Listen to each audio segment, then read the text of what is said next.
80-82 की घटना होगी। भागलपुर में गया था, एक डॉक्टर हमसे मिलने आया, कुछ अपनी समस्या कहा, भूत प्रेत। मैं उत्सुक हुआ कि मैं तुम्हारे साथ चलूंगा वह जगह देखने।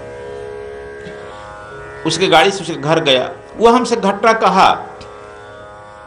गुरुजी भादो का महीना था, वर्षा हो रहा था। 12 बजे रात्रि में, भादो के पूर्णिमा की रात्रि में, एक औरत आई जो वर्षा से भीग चुकी थी, पूरा शरीर उसका पारदर्शी दिखाई पड़ रहा था। अति सुंदरी वह लड़की थी। काल बिल दबाई और सभ्य सब में कहे कि हमारे पति बीमार हैं, डॉक्टर साहब जरा चलते। मैं समझ गया कि बड़े घर की औरत है, विषम परिस्थिति में पड़ गई है, इतनी सुंदर है और इसका शरीर भी भीग गया है, कपड़ा भीग गया है, इसके बाद आई है, विषम परिस्थिति होगा।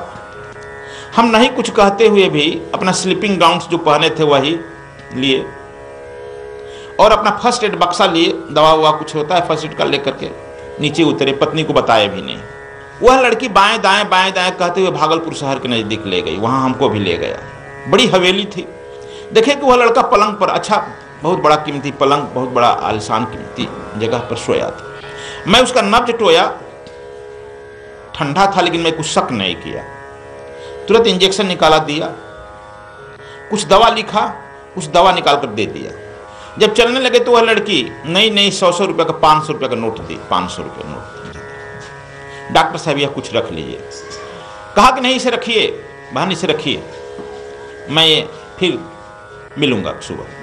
तो सुबह जब तैयार हुआ तो ड्राइवर हमारा आ गया, सुबह 7 बजते आ गया ड्राइवर। गाड़ी निकाला गया था, वर्षा हो रही थी, उस समय गाड़ी बहुत कम थी ना लोगों के पास, इसलिए चिन्ह बना हुआ था। ड्राइवर बाहर से ही देखते आ गए, गाड़ी तो निकली है, हमारे टायर गोटी हमारा ही लगा। काल बिल दबाया, डॉक्टर साहब कहे कि हाँ जी आ गया था। हाँ डॉक्टर साहब गाड़ी निकाले थे। हम कि हाँ निकाले थे यार, रात में गाड़ी निकालो। कहा कि निकाले कि चाबी तो मैं लेकर गया था। अब हम सरप्राइज हुए कि कहाँ गए थे यार, तो बड़ा गड़बड़ हो गया। वो लेकर आया, हम कहें कि देखो गाड़ी जहाँ गई है ना, जिस चिन्ह आया है, यहाँ तो बहुत गाड़ियाँ हैं नहीं, उसी रास्ते पर चलो। उसी रास्ते पर गया, हम भी गए थे। ले गया तो वहाँ देखा जिधर गाड़ी मुड़ी हुई थी एक खंडहर मकान है, हवेली खंडहर। उसमें दौड़कर डॉक्टर कहा था, गए गुरुजी देखिए, तो यहाँ पर मेरा पुर्जा गिरा हुआ था जो लिख कर गए थे, दवा भी गिरा हुआ था, इंजेक्शन जो दिए थे उसकी शीशी भी गिरी हुई थी। अब तो मैं भौचक हो गया, कहाँ पड़ गया चक्कर में। प्रेत। मैं इधर उधर अब दौड़ रहा था, कहाँ मैं चक्कर में पड़ा। 10-11 बज गया। एक बुढ़ा आदमी, 90-95 वर्ष का आदमी, बहुत बुढ़ा था, वह हमको देख करके जानता था मेरे बारे में कि डॉक्टर साहब हैं, यहाँ कहाँ चक्कर में पड़ गए। कहा कि डॉक्टर साहब आप कहाँ चक्कर में पड़ गए हैं, हम आपको पहचानते हैं। कहा कि यार रात में यह हवेली था, सुबह खंडहर कैसे हो गया। कहा कि डॉक्टर कल पूर्णिमा थी क्या। हाँ आप आए थे यहाँ दवा देने की या क्या। तो हाँ यार आए थे, लेकिन कोई मिला नहीं, आप आ रहे हैं तो 500 रुपया भी मिला आपको क्या। कहा कि हाँ यार, तुम कैसे जान गया। कहा कि प्रत्येक, देखो आज के दिन की महात्म समझो, प्रत्येक भादों के पूर्णिमा को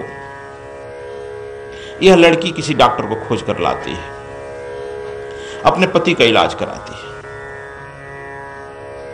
उसको 500 रुपया देती है। कहा कि तुम कैसे कथा कह रहे हो। कहा कि अब डॉक्टर बैठो, हम कह ही दे। हम उस समय बच्चे थे डॉक्टर साहब, अभी मेरी उम्र 90 बरस की हो रही है, मैं 10 बरस का था। बहुत, अब समझिए कि 80 बरस की घटना है। यह सेठ इधर का जो है बहुत बड़ा धनी मनी आदमी था। एक बार जो सेठ से कर्जा ले लिया, जिंदगी भर छूटना नहीं है। कर्जा दर पुछ वसूलते रहता था, किसी को दान देने का तो नाम ही नहीं जानता था। वही एक लड़का है, इसका जो अब लड़का है वही इकलौता लड़का है, वही उसकी पुत्रवधू है। वह सेठ बुढ़ा जो लालटेन लिए खड़ा था, और जो वह सेठ की पत्नी थी, यही इसका पूरा परिवार है। कहा कि तब इसके वो नौकर चाकर बहुत थे और सूद जो है जो नहीं देता था बड़ी पीटता था। एक बार जो ले लिया, आसपास सबका जमीन यही दखल कर लिया। एक दिन संजोग से एक औघड़ आ गया, भिक्षाम दे।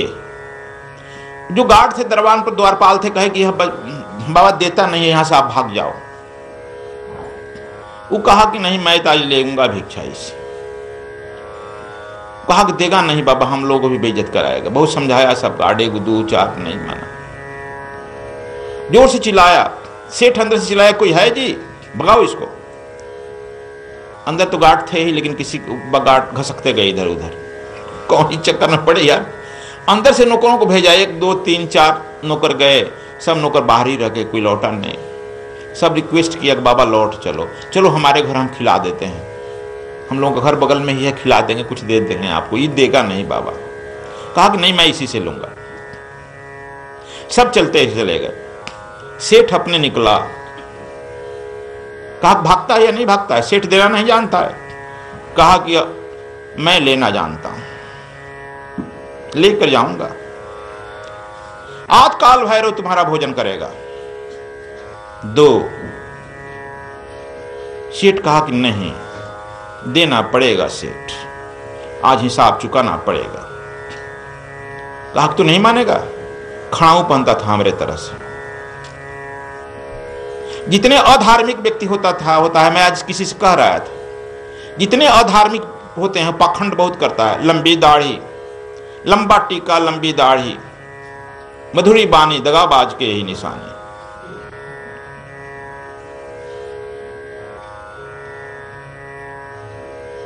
बहुत नाटक करता है। सेठ अपना जो है खड़ाऊ निकाला और खट खट उस अवघड़ के सिर पर मारा, 3 4 5 खड़ा। अवघड़ बोला नहीं, न पकड़ा उसको।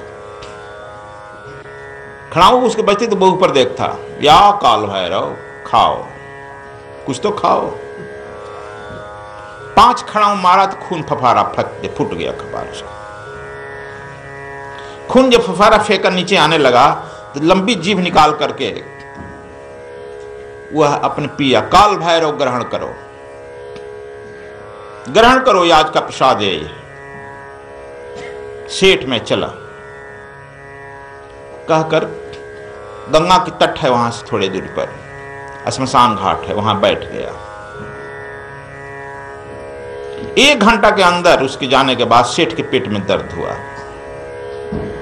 नौकर चाकर दौड़कर वैद्य को, डॉक्टर को लाए।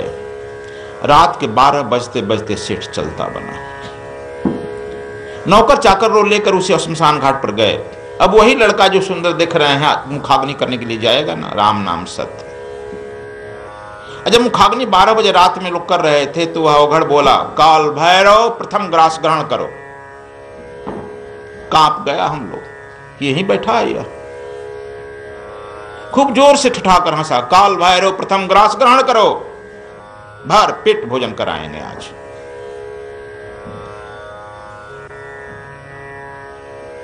ग्रहण किया। लड़का उखा मुखाग्नि देकर आया। काम क्रिया के लिए लगी देगा ना।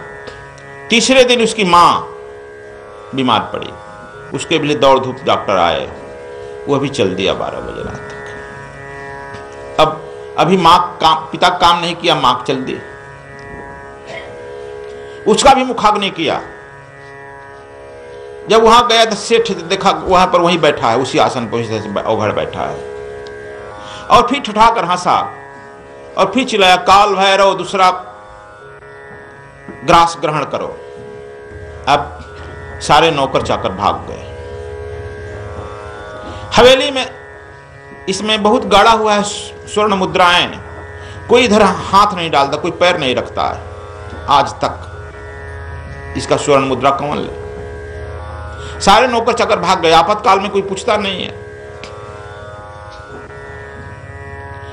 अब और उसके ठीक तीसरा दिन है, यह लड़का बीमार पड़ा। सब नौकर चाकर आसपास दौड़ी, औरत डॉक्टर लाओ डॉक्टर लाओ, कोई नहीं गया। यह डॉक्टर साहब अपने औरत दौड़ कर गई। यही भादों का महीना था, यही अर्धरात्रि थी। एक डॉक्टर को लाई, दिया दवा, जैसे आप दिया सुई दिया, लेकिन मर गया। अब उसका लाश ले जाने वाला कोई नहीं बचा, सबके हाथ दुहाई दिया, एक आदमी नहीं गया। इधर हवेली की तरफ कोई देखना नहीं था, इधर आंख उधर फेर देते हैं लोग, आज तक हम लोग आंख फेर देते हैं, इधर कोई आता नहीं है डॉक्टर। औरत किसी तरह से अपना घसीट कर कपार पर लेकर किसी तरह से श्मशान घाट गई, जो कभी यह निकली नहीं थी घर से। जो लड़का उत्तराधिकारी था यही, और लड़की उत्तराधिकारी थी, और किसी तरह से श्मशान घाट पर आग लगाई, लेकिन लड़की कभी कोई काम नहीं की थी। वह लड़की सुंदरी, वह आग जला नहीं। अवघड़ उठा और कहा कि अंतिम ग्रास ग्रहण करो, मुझे आग लगाना पड़ रहा है। और वह अवघड़ जो है आग लगा दिया, धू धू कर जलने लगा, बिना आग का जलने लगा। और एक आंधी का झोंका आया, वह लड़की भी उसी पर गिर गई, वह भी जल गई। और तब अवघड़ ठाकर कहा कि पूर्ण आहार ग्रहण करो, और अवघड़ वहां से चलता बना। क्या हुआ? अर्थ पाई कमाई का गति हुआ कुछ। यह दोनों हम घटना महात्मा श्रीदास जी का और इस अवघड़ का, दोनों में हम साक्षी हैं। इसलिए मनन करो, मनन से शिव प्रकट हो जाएगा, परमात्मा प्रकट हो जाएगा। और जब परमात्मा प्रकट हो जाएगा तो सारा अस्तित्व के मालिक तुम बन जाओगे। इसलिए मालिक बनने का यह विधि बता रहे हैं नानक देव। मालिक बन जाओ, क्यों नौकर बना रहेगा?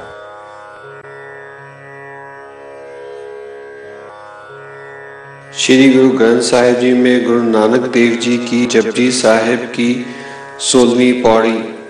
पंच परवान पंच प्रदान, पंचे पावे दरगे मान, पंचे सोहे दर राजान, पंचा का गुर एक ध्यान।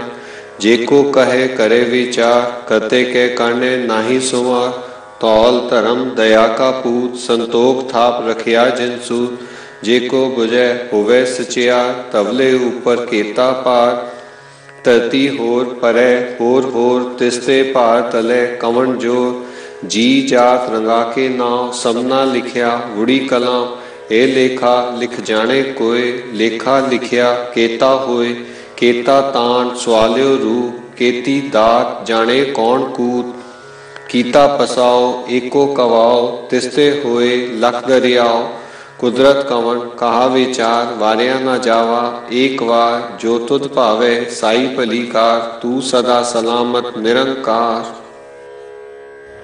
ये कहते हैं कि पंच प्रमाण एवं प्रधान होते हैं, पंचों का ही उनके द्वारा स्वर्ग में सम्मान होता है, पंच ही राज दरबार में शोभा पाते हैं। पंच का एक ध्यान गुरु होता है, पंच का ध्यान देखो गुरु होता है।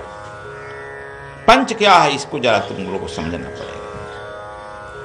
गुरु नानक देव से एक दिन एक नवाब मिल गया, यात्रा में रहते थे।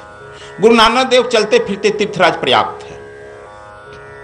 संत चलता फिरता तीर्थ प्रयाग हो जाता है। जहां गया तुम उस प्रयाग में जाएगा तो स्नान करेगा। गुरु नानक देव के भी वाणी से स्नान कर लो, उस पानी से तुम्हारा मुक्ति होगा कि या नहीं होगा, लेकिन इनके वाणी से तुम्हारी मुक्ति निश्चित हो जाएगी। इसलिए नवाब कहा तू बड़ा अपने को संत बनते हो, महात्मा बनते हो, सबको बराबर मानते हो। तो हाँ यार मानते तो हैं, मानते तो चल मेरे साथ तेरा नमाज पढ़ो। मस्जिद चल रहे हैं, पढ़ेगा? कहा कि हाँ पढ़ेंगे। चल दिए, उनके साथ चल दिया। तुम लोग सुना होगा घटना। जब वो जाने लगे तो इधर हिंदू लोग कहे कि देखो ना नानक देव जो है ये बुढ़ापा में मस्जिद जा रहा है नमाज पढ़ने के लिए। क्या नानक देव भी कभी बूढ़े हो सकते हैं? कहीं मृत्यु को प्राप्त कर सकते हैं? नानक देव कहीं बुढ़ापा नहीं आ सकती। जो आत्मा परमात्मा को प्राप्त कर चुका है, कबीर साहब कहते हैं मैं काहे को मरी हूं। कहा कि तू मरेगा नहीं। कहा काशी के पंडित पूछते हैं तू मरेगा कि नहीं? कहा कि मैं काहे को मरी हूं, राम मरी हो तो मैं भी मरी हूं। मतलब कि राम के साथ वो कानूनों संबंध हो गया है। तुम्हारे अंदर वह राम है, आत्मा है, परमात्मा है। तुम जब उसको जान लेगा तो मरेगा तुम। है कपड़ा छोड़ निकालता है, अभी हम आने के पहले ही कपड़ा एक पहने, दूसरा कपड़ा निकाल दिए तो मर गए। यह कर्म से कपड़ा मिलता है। कहाँ है कपड़ा? दूसरा कपड़ा मिल जाएगा, वह क्यों मरेगा? नानक देव गए, अपने मस्ती में गए। नवाब वहां जाकर उठने बैठने लगा, नमाज पढ़ा, उठे देख भी लेता था, देखो ये पढ़ नहीं रहा, खड़ा है चुपचाप। तुम भी आंख बंद करता है, देखता रहे ना, खोल खोल थोड़ा गुरु जी क्या कर रहे हैं। दीक्षा में देखते हैं तो देखते रहता है खोल खोल, दीक्षा भी दे रहे तो खोल खोल आंख देखते रहता है गुरु जी कर क्या रहे हैं। यदि शक्तिपात कर रहे हैं तो क्या कर रहे हैं। जब नमाज हो गया तो कहा कि तुम तो कहते थे कि हम मानते हैं सबको बराबर, कहाँ है नमाज पढ़ा? कहा कि देखो मैं तुम्हारे साथ शर्त लगाया था, शर्त को याद करो, तू पढ़ेगा तो मैं जरूर पढ़ूंगा। तू पढ़ता था? आग कौन नहीं, ये भी पूछना है कि हजारों लोग खड़े हैं, सबके साथ में उठा बैठा नमाज पढ़ा। कहा कि उठा बैठा जरूर। हम उठे बैठने के लिए नहीं आए थे, नमाज के लिए आए थे, नमाज अदान प्रार्थना करने के लिए आए थे। नमाज प्रार्थना होता है ना, प्रार्थना हृदय से होता है। लेकिन तुम तो उस समय काबुल में घोड़ा खरीद रहा था कि नहीं? बोलो सीख ठीक नवाब। कहा कि नवाब ये तो गड़बड़ हो गया यार, बात तो ठीक है, हमारा घोड़ा जो है मर गया है, बिक गया है, एक घोड़ा खरीदने के लिए मैं काबुल गया था। तो तू नमाज कहां पढ़ रहा था? वो जो तुम्हारा मौलवी जो है ना, वो खेत काट रहा था। तो तू हमारे साथ आया है ना, तुम घोड़े खरीद रहा है, गधा खरीद रहा है, वह जो है खेते काट रहा है। मैं नमाज किसके साथ पढ़ूं? जब उस मौलवी के नजदीक गए तो वह नवाब पूछा कि मौलवी साहब आप खेत काट रहे थे कि नमाज पढ़? अरे यार मत पूछो, मेरा खेत पक गया है, मजदूरी नहीं मिल रहे हैं। मैं सोचा कि जल्दी जल्दी नमाज अदा करके चल खेतवा काट दो जल्दी जल्दी। इसीलिए हम जल्दी में केवल यहां करा रहे थे, लेकिन हम काट तो रहे थे खेत ही। देखो, मनन जो करता है, उस परमात्मा को जो मनन करता है उसको तू भुला नहीं सकता है। वो तुम्हारे ही अंदर का नहीं, पूरी सृष्टि का रहस्य को देखता है, जानता है। तुम उससे भी कुछ झूठ बोलकर अपना काम निकाल लेना चाहते हो। सद्गुरु स्वामी कृष्णायन जी महाराज का आगामी दिल्ली कार्यक्रम दिनांक 21 से 27 मार्च 2015 तक सद्गुरु धाम आश्रम दिल्ली में नवरात्र पर्व मनाया जाएगा। दिनांक 22 मार्च से 27 मार्च 2015 तक स्वर योग साधना शिविर आयोजित किया जा रहा है। इस विशेष साधना शिविर में सम्मिलित होने के इच्छुक साधक अपना निबंधन पूर्व में करवा लें, जिससे उनके भोजन प्रसाद एवं आवास आदि की व्यवस्था की जा सके। दिनांक 26 और 27 मार्च 2015 को दिव्य गुप्त विज्ञान की कक्षा आयोजित की जाएगी। दिनांक 27 मार्च 2015 को ब्रह्म दीक्षा और पूर्णाहुति का कार्यक्रम संपन्न होगा। ब्रह्म दीक्षा, स्वर साधना एवं दिव्य गुप्त विज्ञान के लिए निबंधन पूर्व में ही अनिवार्य है। निबंधन की अंतिम तिथि 15 मार्च 2015। स्वामी जी के साहित्य व प्रवचनों की डीवीडी हेतु संपर्क करें परमाचार्य आशा उपाध्याय 09868886830। विशेष जानकारी हेतु संपर्क करें वरिष्ठ आचार्य जेपी सिंह 09872999766। ब्रह्म दीक्षा, स्वर साधना एवं दिव्य गुप्त विज्ञान के निबंधन हेतु संपर्क करें आचार्य पूनम अग्रवाल 09968430203।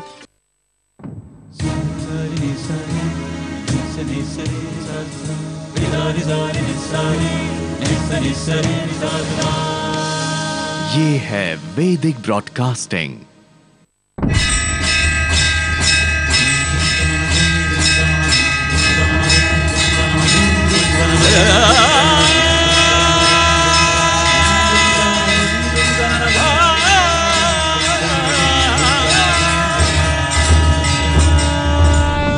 आस्था भजन संतों के संग।